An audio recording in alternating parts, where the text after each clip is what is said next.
Отгон тэнгэр их сургууль нийгмийн хариуцлагын хүрээнд 5 дахь жилдээ англи хэлний улсын олимпиадыг амжилттай зохион байгууллаа. Олимпиадын эхний шатанд нийслэлийн хувийн болон улсын 42 сургуулиас 250 гаруй сурагч оролцсон байна. Харин 2 дахь шатанд шилдэг 15 сурагч уран илтгэх авиас чадвараа сорж шилдэгүүдээ тодрууллаа. Даяарчлалын 900-д англи хэлийг судалж эзэмших хэрэгцээ сонирхол өндөр болсон. Үүнтэй уялдуулан хүүхэд залуучуудын англи хэлний мэдлэгийг дээшлүүлэх, тэдний идэх зүтгэлийг дэмжих зорилгоор ерөнхий боловсролын сургуулийн төгсөх 10, 11, 12 дугаар ангийн сурагчдын дунд англи хэлний олимпиадыг 2 үе шаттай зохион байгууллаа. Өнөөдөр бол энэ үйл ажиллагаа маань 2 шаттайгаар зохион байгуулагдсан. Өнөөдрийн оролцож байгаа нийт сурагчид бол маш их чадварын хувьд бол их сайжирсан байна. Тэгээ илтгэх чадвар бол маш их сайжирсан нь бол бас харагдаж байна.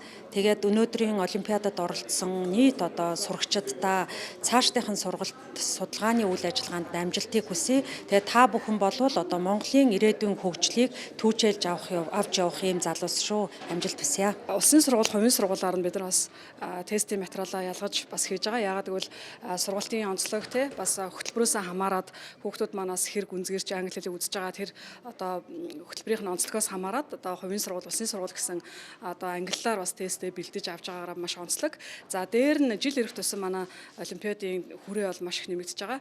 Энэ жил бол ингээд 40 гаруй сургуулийн хүүхдүүд оролцлоо. За энэ удаагийн сэдв болохоор химэл оюун ухаан ба англи хэл гэдэг сэдвийн хүрээнд энэ олимпиад маань зохион байгуулагдлаа. За хүүхдүүд суралцагчтай бэлтгэдэг болохоор хичээлээс бусад цагаар тэгээд яг нөгөө нэг сургууль болгон дээр өөрийн дотоод системээр шилдэг хүүхдүүдэд гаргаж ирээд тэрнтэйгээ хичээлээс гадуур унших, бичих, сонсох, ярих гэсэн чадварууд дээр нь тулгуурлаж ажилласан байгаа.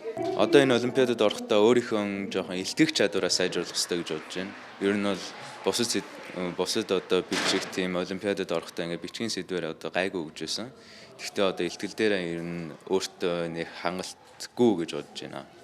Тэгээ ирээдүйд бол энэ илтгэхтэй илүү сайнаар өгөх чухал гэж бодож байна. Байгалийн ухааны олимпиадаар явахаар ингээд толгойгоо аяг ажиллуулад ингээд явдаг. Дээрээс нь английн олимпиад болохоор арай их тийм фан маягаар орох бол дуртай. Тэгээд өмнө жилээс хойш оролцож байгаа. Өмнө жил төрүүлсэн, энэ жил дахиад төрүүлж чинь. Тэгээд энэ олимпиадын хувьд болохоор ихтгэл тавьдгаараа бас онцлогтой санагддаг. Энэ жилийн сэдв нь бол надад айгүй таалагдсан. Химэл оюун ухаан ба англи хэл гэсэн сэдвээр илтгэлээ тавьсан. Энэхүү олимпиадыг зохион байгуулахад Америкийн нэгдсэн улсын элчин сайдын яам, Афтон олон улсын боловсролын байгууллага дэмжин оролцжээ.